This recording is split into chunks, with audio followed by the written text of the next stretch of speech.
El Comentario Podcast presenta un espacio realizado y dirigido por Agustín Sancho Cubero en la vasta y árida geografía de la memoria colectiva española. Existe un lugar donde el cierzo sopla con fuerza y arrastra consigo el eco de carcajadas antiguas. Ese viento que curte la piel y afila el ingenio fue el primer espectador, de quien estaba llamado a convertirse en uno de los rostros más reconocibles de una nación en plena metamorfosis.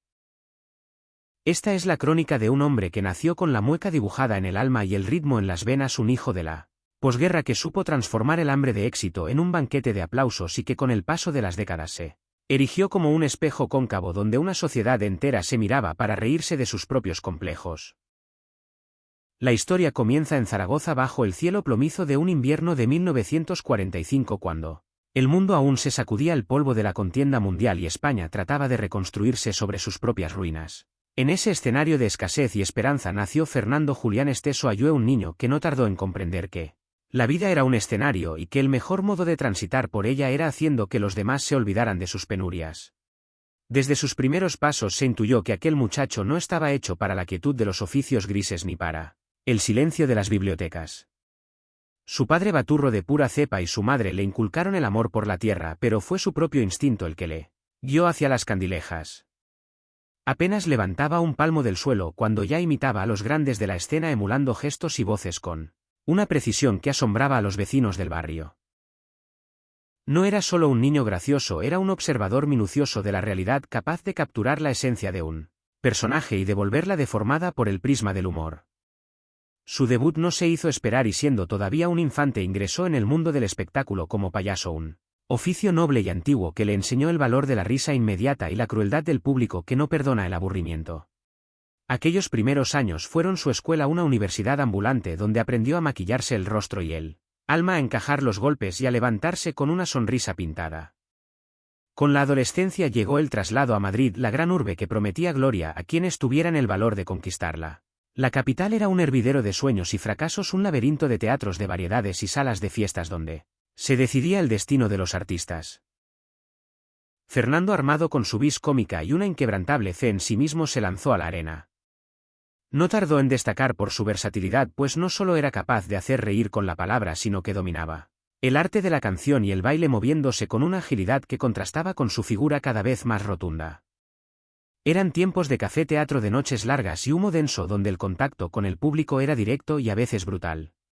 Allí, en la distancia corta, forjó su estilo, un humor que bebía de la tradición picaresca española, pero que incorporaba elementos del absurdo y una gestualidad exagerada que se convertiría en su sello de identidad. El salto a la popularidad masiva llegó de la mano de la televisión, ese electrodoméstico mágico que comenzaba a presidir los salones de todos los hogares españoles. Sus apariciones en programas de variedades lo catapultaron a la fama, convirtiendo su rostro en uno de los más queridos por la audiencia. Pero el destino le tenía reservada una sorpresa, un encuentro que cambiaría el curso de su vida y de la historia del cine español. Fue entonces cuando sus caminos se cruzaron con los de Andrés Pajares, otro cómico de raza con quien compartía ambición y talento, pero con quien mantenía una química basada en el contraste. Juntos, bajo la batuta de directores que sabían leer el pulso de la calle como Mariano Ozores, formaron una pareja artística que dinamitó las taquillas. Nacía así el fenómeno del cine de destape y la comedia popular de la transición. España estaba cambiando, las leyes se relajaban y la censura comenzaba a batirse en retirada, permitiendo que en la pantalla se mostrara aquello que durante décadas había estado prohibido. Esteso y Pajares se convirtieron en los sumos sacerdotes de esa nueva liturgia cinematográfica. Sus películas eran un reflejo distorsionado pero reconocible de la sociedad del momento. Interpretaban a hombres corrientes, pícaros de medio pelo, obsesionados con el sexo, el dinero fácil y el juego, que se movían en un mundo que les venía grande pero al que se enfrentaban con una mezcla de ingenuidad y caradura. Títulos que hoy resuenan con la fuerza de la nostalgia llenaban las salas de cine hasta la bandera, congregando a millones de espectadores que buscaban en la oscuridad de la sala una válvula de escape a la realidad política y social. Fernando Esteso, en solitario o en compañía, se reveló como un actor de una eficacia cómica demoledora. Su capacidad para la improvisación, su manejo de los tiempos y esa manera tan particular de mirar a cámara, buscando la complicidad del espectador, lo convirtieron en un ídolo de masas. No era el galán apuesto ni el héroe de acción, era el hombre de la calle, el vecino del quinto, el español medio que Trataba de sobrevivir en un país que despertaba a la modernidad a marchas forzadas. Y entre película y película la música. Porque Fernando nunca dejó de cantar. Sus canciones caracterizadas por letras picantes y estribillos pegadizos se convirtieron en himnos de verbenas y fiestas patronales. Temas que hablaban de la vida rural, del choque entre el pueblo y la ciudad, de amores imposibles y de situaciones rocambolescas sonaban en todas las emisoras de radio y se vendían por miles en cintas de casete que viajaban en las guanteras de los coches por las carreteras secundarias de la península. La fama alcanzó cotas inimaginables. No podía dar un paso por la calle sin ser reconocido, vitoreado o asaltado por admiradores que querían tocar a aquel hombre que les hacía reír hasta las lágrimas. El dinero fluía y con él llegaron los excesos y las tentaciones propias de quien ha alcanzado la cima demasiado rápido. Sin embargo, detrás de la máscara del cómico exitoso seguía latiendo el corazón de aquel niño de Zaragoza que soñaba con ser artista. A pesar del encasillamiento en un tipo de papel muy concreto, Esteso demostró en ocasiones que su talento dramático iba más allá de la mueca fácil, aunque la industria y el público parecían querer verlo siempre en el mismo registro. Con la llegada de los años 80 el panorama comenzó a cambiar. El gusto del público evolucionó, el cine de destape perdió su razón de ser a medida que la libertad se normalizaba y la sociedad española buscaba nuevos referentes culturales. La pareja con Pajares se disolvió y cada uno emprendió su propio camino. Para Fernando comenzó una etapa de reinvención y resistencia. El cine le dio la espalda durante un tiempo, pero él encontró refugio en el teatro y en la televisión, medios que nunca le habían abandonado del todo. Fue una travesía por el desierto mediático en comparación con la omnipresencia de los años anteriores, pero sirvió para demostrar su tenacidad y su amor incondicional por el oficio. Los años 90 trajeron consigo un cierto olvido, pero también el inicio de una reivindicación nostálgica. Una nueva generación de cineastas y espectadores que habían crecido viendo sus películas en televisión comenzaron a mirar hacia atrás con otros ojos.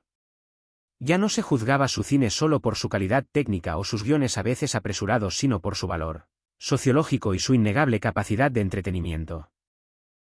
Fernando Esteso se convirtió en un icono pop, una figura de culto que representaba una época dorada y desenfrenada. Su presencia en programas de televisión y sus cameos en nuevas producciones cinematográficas eran recibidos con cariño y respeto.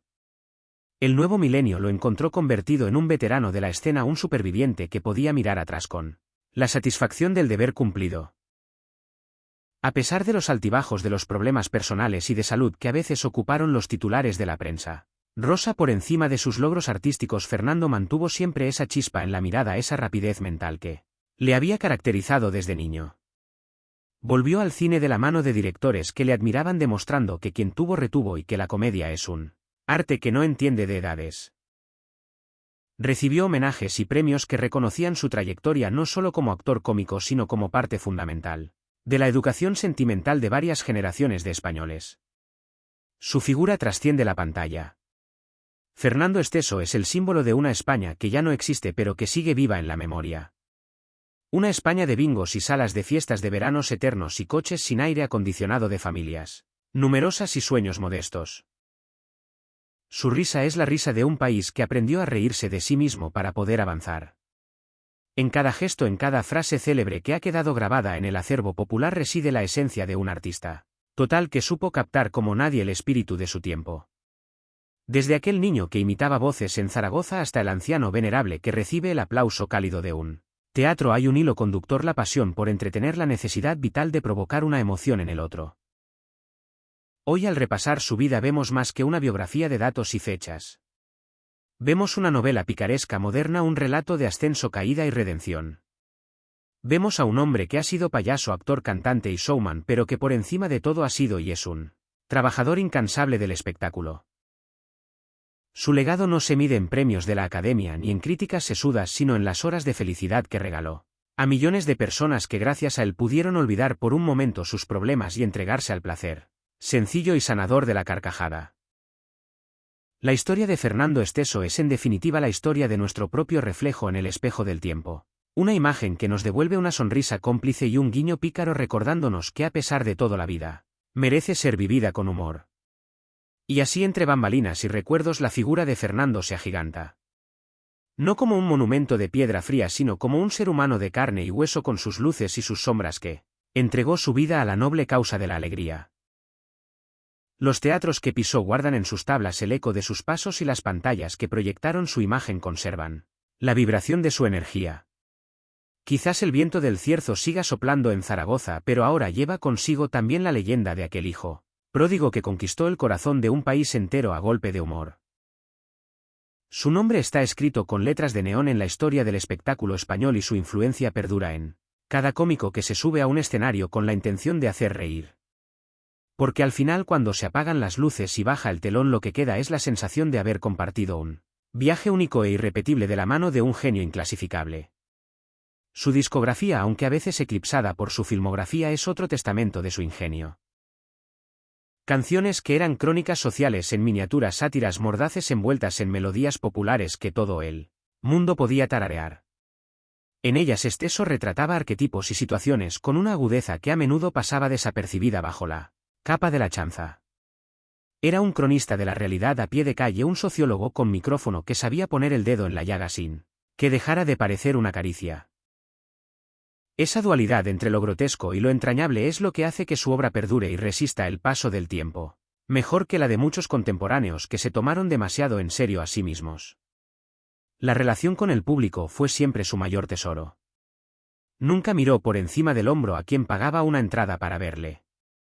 Sabía que se debía a ellos, a la gente sencilla que llenaba los cines de barrio y las plazas de toros convertidas en escenarios improvisados.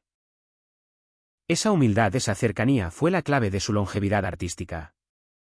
Incluso en los momentos más bajos, cuando los teléfonos dejaron de sonar con la frecuencia de antaño, Fernando nunca perdió el respeto por su oficio ni el cariño por su gente. Y la gente a su vez le devolvió ese amor manteniéndolo vivo en el recuerdo, celebrando cada una de sus reapariciones como el regreso de un viejo amigo al que se ha echado de menos.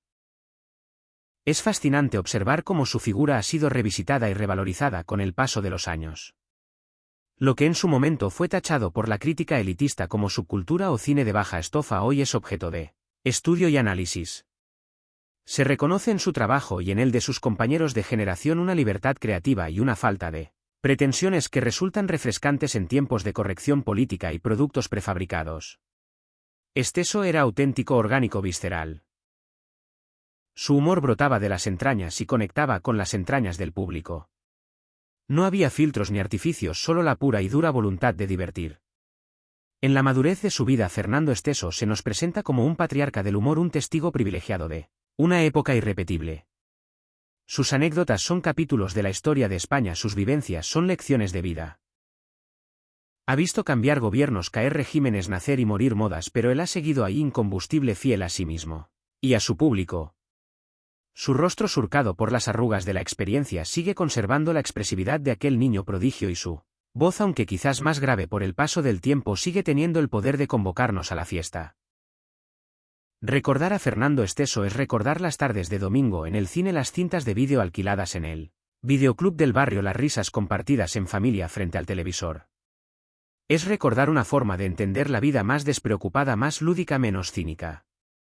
Es volver a un tiempo en el que no nos importaba tanto el que dirán y en el que la risa era el salvoconducto para transitar por la realidad. Por eso su historia no es solo la historia de un actor, es nuestra historia, la historia de todos los que alguna vez hemos reído con él. Y mientras el tiempo avanza inexorable, borrando huellas y silenciando voces, la de Fernando Esteso permanece. Permanece en las reposiciones televisivas que siguen cosechando audiencias millonarias, en los clips que circulan por Internet y que descubren su talento a los más jóvenes, en las frases que se han integrado en nuestro lenguaje cotidiano. Permanece porque es auténtica, porque nace de la verdad y porque apela a lo más humano que hay en nosotros, la necesidad de compartir la alegría. Así se cierra este círculo virtuoso que comenzó en Zaragoza y que abarcó toda una geografía emocional. Un viaje que no ha terminado, pues mientras haya alguien que sonría al recordar una de sus muecas o que tararee uno de sus estribillos, Fernando Esteso seguirá vivo, presente, eterno. Un artista que supo ser pueblo, que supo ser espejo y que supo ser amigo. Un hombre que hizo de la risa su bandera y de la alegría su legado. Y en ese legado inmaterial pero indestructible reside su verdadera grandeza. Una grandeza que no necesita de pedestales ni de estatuas, porque habita en el lugar más seguro de todos, en el corazón agradecido de su público. Espacio realizado y dirigido por Agustín Sancho Cubero. Gracias por su atención. Hasta la próxima edición del programa.